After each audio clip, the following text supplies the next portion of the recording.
দেখো, তুমি যদি বিজ্ঞান বিভাগ নিয়ে পড়তে চাও, প্রথম কথাই হচ্ছে এখানে বিজ্ঞান বিভাগকে তোমাকে অনেক ভালোবেসে পড়তে হবে। ফিজিক্স, কেমিস্ট্রি, ম্যাথ, বায়োলজি এদেরকে বুঝিয়ে সুঝিয়ে ভালোবেসে তোমাকে কিন্তু পড়তে হবে, যত্ন করে পড়তে হবে। আমরা তারই অত্যাচার সহ্য করতে পারি যাকে আমরা ভালোবাসি, এবং এই সাবজেক্টগুলো ডেফিনেটলি কঠিন।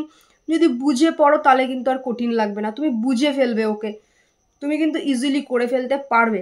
আর হ্যাঁ, সাবজেক্টগুলো কঠিন, সেরকমই কিন্তু এই সাবজেক্ট তোমাকে এখান থেকে উঠিয়ে এখানে আনতে পারে। দেখতেই পাচ্ছ ছবিটা, এটা আমার ছবি, এটা আমার ওই সময়ের ছবি, এবং কি পরিস্থিতি ছিল আমার। বাবা জাস্ট এই যে দেখতে পাচ্ছ যে প্যান্টগুলো রয়েছে, এগুলো বাবা সারা সপ্তাহ ধরে কাটতো, নিজের হাতে কাপড় কাটতো, তারপর সেগুলো সেলাই করতো, তারপর সেগুলো এরকম বান্ডিল বান্ডিল করতো, সেটা আমিও সাহায্য করতাম, ঠিক আছে। এবং তারপর সেটা হচ্ছে হাটে গিয়ে প্লাস্টিক পেতে বসে বিক্রি করতো। তো সেই ঘর থেকে আমি পড়াশোনা করেছি, ঠিক আছে। তো পড়াশোনা তোমায় করতে হবে, এবং পড়াশোনার ইনভেস্টমেন্ট করা, পড়াশোনাতে সময় দাও, এটা তোমায় করতে হবে, ঠিক আছে। বিজ্ঞান বিভাগ অবশ্যই তোমাকে খুব যত্ন করে পড়াশোনা করতে হবে, তবেই এসো। কি কি মানে কি ছিল? কিছুই ছিল না। এই একটাই ঘরে আমরা 4 জন ছিলাম, এবং এগুলোকে সরানো হতো, তারপর রাতে ঘুমানো হতো, এর মধ্যেই পড়াশোনা করেছি, এর মধ্যেই সবকিছু করেছি, তো এভাবেই সবকিছু, ঠিক আছে। তো তোমাকেও সেই বিজ্ঞান বিভাগ যদি তুমি ভালো করে পড়ো, ভালো করে পড়াশোনা করো, ডেফিনেটলি তুমি একদিন অনেক সাকসেসফুল হবে। চাকরি করতে হবে সেরকম কোনো ব্যাপার নেই। তুমি যদি শেখো, জ্ঞানটা অর্জন করো, সেই জ্ঞান দিয়ে তুমি ডেফিনেটলি উপার্জন করতে পারবে। বাট তুমি যদি কিছু না শেখো, তোমার সেই জ্ঞানটা, সেই বিদ্যাটা তোমার কাজে লাগবে। তুমি যা শিখছো আজকে, যা পড়ছো, সেটা ডেফিনেটলি তোমার একদিন কাজে লাগবে। কিন্তু যদি না শেখো কিছু তুমি, তাহলে কোনো কিন্তু কাজে লাগবে না। এই যারা যত্ন করে পড়তে চাইছো, ডেফিনেটলি বিজ্ঞান বিভাগে এসো, তোমাকে খুব যত্ন করে পড়াশোনা করতে হবে। তুমি যদি রাজি থাকো তাহলে এসো। হ্যাঁ, এটা তোমাকে একদিন অনেক কিছু দেবে, এটা কোনোদিনও তোমার ঠকাবে না। আর বিজ্ঞান বিভাগের থেকে পড়াশোনা করার পর অনেক লাইন, অনেক দুয়ার খোলা থাকে। তবে তুমি পড়াশোনা করলেই, তুমি পড়লে না ঠললে না, তুমি পাশ করে বেরিয়ে আসলে, টুকে টুকে পাশ করলে কিচ্ছু করতে পারবে না, তুমি কোনো দিক তুমি বেকারই থাকবে। যারা বেকার রয়েছে তারা দেখো কিভাবে পড়াশোনা করে পাশ করেছে, তো তার জন্যই বেকার রয়েছে, এমনি কেউ বেকার থাকে না। ওই মাধ্যমিকের পর যারা টুকলি ওড়াচ্ছে, তারা তারা তো বেকার থাকবে নাকি? কারা বেকার থাকবে? তারা ডেফিনেটলি বেকার থাকবে, কারণ তারা শিখে পরীক্ষা দেয়নি। একটু কম পেলে ক্ষতি নেই, কিন্তু শিখে পরীক্ষা দাও, শিখতে হবে। কি করে বিজ্ঞান বিভাগকে আমরা পড়বো সেটা আমি ভিডিও দিয়ে দিয়েছি, অলরেডি দেওয়া আছে। যারা পাওনি ডেসক্রিপশনে দেখে নিও, বা কমেন্ট করে দিও কি করে আমরা ক্লাস 11-এর সায়েন্সটাকে পড়বো। আর বায়োলজি সিলেবাস আমি খুব তাড়াতাড়ি দিয়ে দেবো। উচ্চ মাধ্যমিক সামনে পরীক্ষা, তো স্টুডেন্টদের সবার একটু গাইড করতে হচ্ছে, তারপরে আমি দিয়ে দেবো, চিন্তার কিছু নেই। এটা মাথায় রেখো, আজকে যেমন কঠিন পড়বে, আগামী দিনে আর্নিংটাও সেরকমই করতে পারবে। মানে যারা এবার মাধ্যমিক দিয়েছো ক্লাস 11-এ, তোমাদের কিন্তু ক্লাসে ভর্তি শুরু হয়ে গেছে। তোমাদের 4 মার্চ থেকে, সরি 4 মার্চ থেকে তোমাদের ক্লাস, ঠিক আছে। তোমাদের হচ্ছে মাত্র 350 টাকা প্রতি মাসে, মাত্র। এত কমে এইভাবে কোথাও তুমি পাবে না। পুরো একটা বাড়ির টিচার রেখে পড়লে যেভাবে গাইড পাবে, সেভাবে তুমি কমপ্লিটলি প্রয়োজনে যোগাযোগ করে এবার কিভাবে পড়াটা হয় সেটা আমি তোমাদেরকে একটু দেখিয়ে দিচ্ছি। তো দেখো আমাদের এখানে কিভাবে পড়ানো হয়। ফার্স্টে তোমাকে বোর্ডে পুরো কনসেপ্ট বুঝিয়ে দেওয়া, দেখে নিচ্ছ অনলাইন ক্লাসে, তোমরা দেখতেই পাচ্ছ সমস্ত ছেলেমেয়েরা ক্লাস করছে, ঠিক আছে। ফার্স্টে কমপ্লিট তোমাকে বোর্ডে বুঝিয়ে দেওয়া হবে, ঠিক আছে। এবার এখান থেকে তুমি তোমার পেইড গ্রুপে কোশ্চেন অ্যান্সার পেয়ে যাবে। আমি একটু দেখিয়ে দিচ্ছি ওদের পেইড গ্রুপে কিরকম কি আছে। তো আমি তোমাদের দেখিয়ে দিচ্ছি আমাদের ক্লাস 11-এর যে ব্যাচটা রয়েছে, ঠিক আছে। দেখো অলমোস্ট এখানে কিন্তু আসন সংখ্যা পূর্ণ রয়েছে, ঠিক আছে। অলমোস্ট আসন সংখ্যা পূর্ণ রয়েছে। তোমরা যদি এখনই যোগাযোগ না করো, তোমরা হয়তো বা পাবে না, ওকে। যাদের যাদের মনে হচ্ছে আমি ভর্তি হব চিন্তাভাবনা রয়েছে, তারা অবশ্যই দ্রুত ভর্তি হয়ে যাবে, কারণ এটা সেকেন্ড সেম, ফেব্রুয়ারি দেখতে পাচ্ছ, মার্চে অনেকে ভর্তি হয়ে গেছে। এই ব্যাচে যারা আছে তারাও হয়তো সবাই চান্স পাবে না, কিন্তু আমার কিছু করার নেই। খাতা চেকিংয়ের ব্যাপার রয়েছে, আমি একটু দেখিয়ে দিচ্ছি। দেখো কিভাবে কি হয়, আমি একটু দেখিয়ে দিই। দেখো সাথে সাথে কিন্তু কোশ্চেন তোমরা পেয়ে যাবে ক্লাসের পরে। তোমরা দেখতেই পাচ্ছ, সাপোজ চলন গমন অধ্যায়টি পড়ানো হয়েছে বোর্ডে, ক্লাসটি বোঝানো হয়েছে, সাথে সাথে কিন্তু তার পিডিএফ দেওয়া হয়েছে এবং কোশ্চেন অ্যান্সার, ঠিক আছে। আমি এটা ওপেন করছি,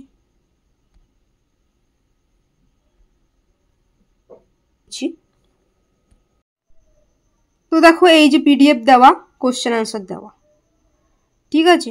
এটা হচ্ছে হোমওয়ার্ক করে সাবমিট করে দিতে হবে, ঠিক আছে। এবং পরের দিন আবার ক্লাস হবে, নতুন টপিক, এবং ক্লাসের পরে প্রত্যেকের হোমওয়ার্ক কিন্তু চেক হয়। এটা পুরো চ্যাপ্টারের বুঝতে পারছো এই কটা কোশ্চেন। কনসেপ্ট ফার্স্টে বোঝানো হয়েছে, সব তো পড়তে হয় না, অল্প কিছু কোশ্চেন অ্যান্সারই রেডি করতে, বাট কনসেপ্ট পুরো বুঝতে হয়। ওকে, আমি দেখিয়ে দিচ্ছি খাতাটা কীরকম চেক হয়। দেখো এই যে খাতা চেকিং, যদি তুমি অন করো, দেখো প্রত্যেকটা ছেলে মেয়ের কিন্তু ধরে ধরে খাতা চেকিং এবং কি ভুলভ্রান্তি আছে প্রত্যেককে বলে দেওয়া হয়। কেউ যদি অনুপস্থিত থাকে তারটাও কিন্তু রেকর্ডে পাঠিয়ে দেওয়া হয়। ওকে, এবং হচ্ছে দেখো এটা তো হোমওয়ার্ক খাতা চেকিং, এবং চ্যাপ্টার শেষ হলে হচ্ছে লাইভে মক টেস্ট নেওয়া হয়। তোমরা দেখতেই পাচ্ছ লাইভে সব ছেলেমেয়েরা কিন্তু মক টেস্ট দিচ্ছে। প্রত্যেকটা ছেলে মেয়ে যারা ব্যাচে পড়ে লাইভে বসে মক টেস্ট দিচ্ছে। দেখো সামনের বৃহস্পতিবারও একটি মক টেস্ট রয়েছে, এবং আগেরও মক টেস্ট ছেলেমেয়েরা দিয়েছে, এবং মক টেস্ট দেওয়ার পরে সাথে সাথে তাদের খাতা তাদের সামনেই চেক হয়। ঠিক আছে, দেখে নিতে পারছো সমস্ত এখানে।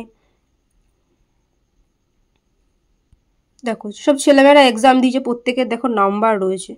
ওকে, অসংখ্য ছেলেমেয়ে যারা এক্সাম দিয়েছে প্রত্যেকের নাম্বার রয়েছে। তো কিভাবে ক্লাসটা আমি বলে দিলাম, ফার্স্টে বোর্ডে বুঝিয়ে দেওয়া হয় কনসেপ্ট, তারপর সেটার পিডিএফ তোমরা কোশ্চেন অ্যান্সার পেইড গ্রুপে পেয়ে যাবে।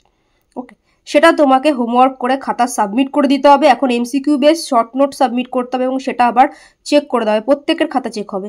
সাপোজ তুমি অনুপস্থিত থাকলে তোমার কিন্তু রেকর্ড ক্লাসে থাকবে। ওকে, এবং হচ্ছে তোমার টপিক শেষ, লাইভে মক টেস্ট, এবং লাইভেই তোমার খাতা চেক লাইভে বলে দেওয়া হবে। দেখো আমাদের এখানে ভর্তি হতে হবে তার কোনো মানে নেই, আমাদের এখানে কীভাবে পড়ানো হয় তোমাকে বলে দিলাম। তোমার যদি মনে হয়, দেখো একদম আমাদের অনলাইনের মতো পড়ানোই হয় না, অফলাইনের বাড়ির টিচারও তোমাকে এভাবে করাবে না, যেটা আমার ছাত্রছাত্রীরাই বলছে। আমি দিয়ে দিচ্ছি সবার রিপ্লাই রিভিউ দিয়ে দিচ্ছি, সব দেখে নেবে, তারপরে যদি মনে হয় ভর্তি হবে। এবং তোমার যদি মনে অন্য কোথাও ভর্তি হবে, এইভাবে যদি তোমার প্রসেসে ক্লাস হয়, ডেফিনেটলি অন্য সাবজেক্টগুলো এইভাবে পড়া উচিত, নইলে কিন্তু ভালো রেজাল্ট করতে পারবে না, ভালো করে শিখতেও পারবে না। ওকে, দেখো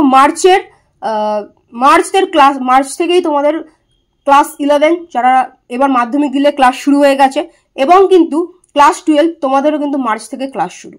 কত কি প্রাইস আছে ব্যাচে সব আমি তোমাদের দেখিয়ে দিচ্ছি, এবং ছেলে মেয়েদের কি রেজাল্ট রিপ্লাই রিভিউ আছে সব আমি বলে দিচ্ছি।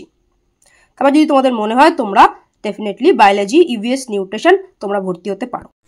তো তন্দ্রিমা হচ্ছে সেকেন্ড সেম নিয়েছিল, তারপরে ও পুরো থার্ড সেমটাই নিয়েছে। ও কী বলছে, থ্যাঙ্কস ম্যাম, আপনি অনেক হেল্প করেছেন। আমার বায়োলজি একটা এক্সামও দেওয়া হয়নি যে স্যারের কাছে পড়তাম, কোনো এক্সাম নেয়নি, HW দিত না, আর আমি তো প্রবলেম খুলে বলতে পারতাম না। বায়োলজি নিয়ে ভয়ে আছি, তবে কিছুদিন আগে আপনার কোর্স নিয়ে ভিডিও দেখে একটু কনফিডেন্স পেয়েছি। কালকে এক্সাম দিয়েও ভালো লাগলো। আপনি অনলাইনে যেভাবে পড়ান অফলাইনে অনেকে এভাবে পড়ান না।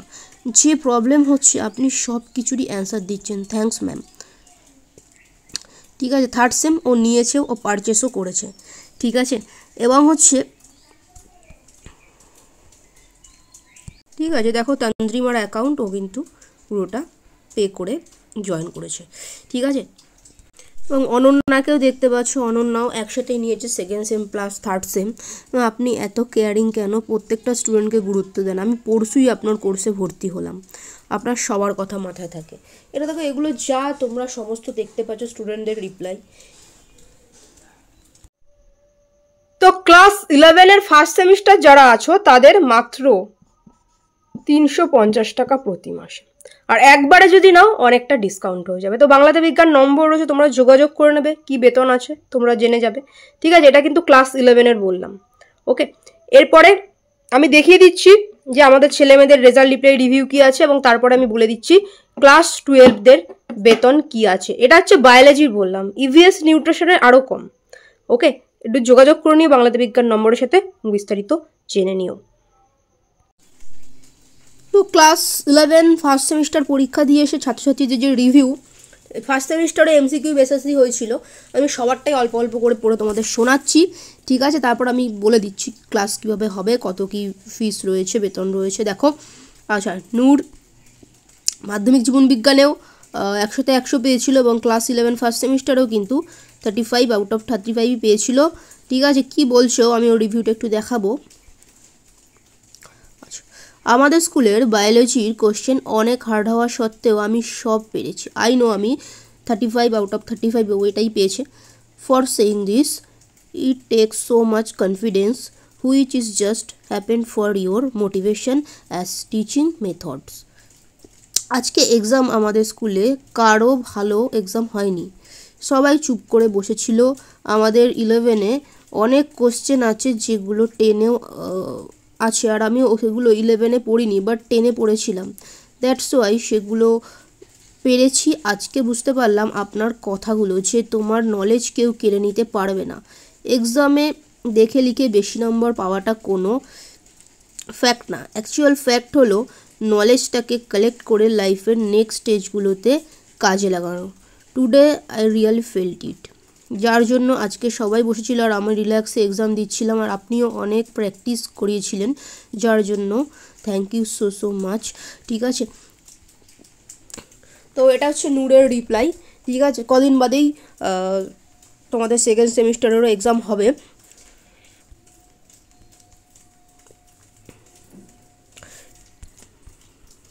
আচ্ছা, এটা কৃষ্ণার রিপ্লাই।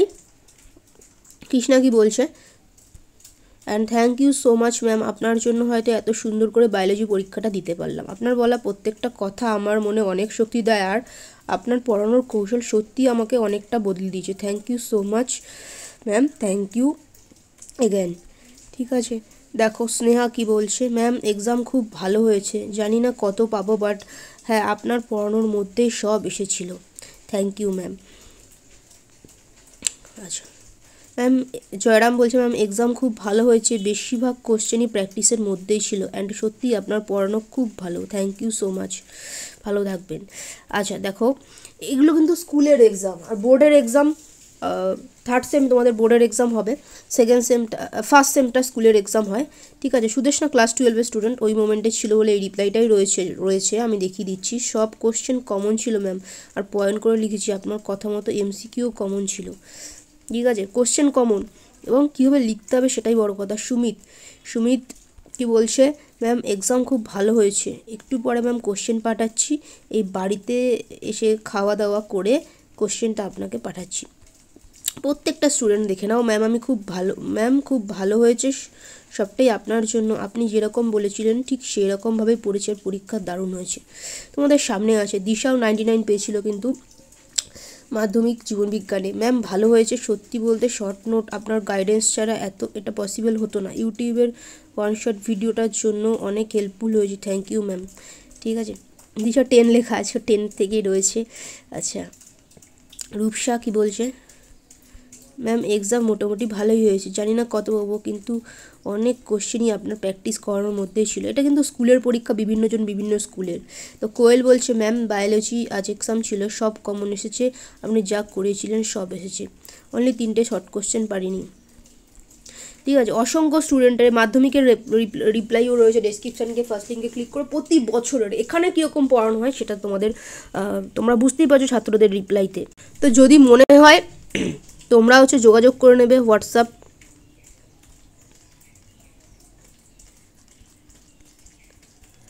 এই নাম্বারে। ঠিক আছে।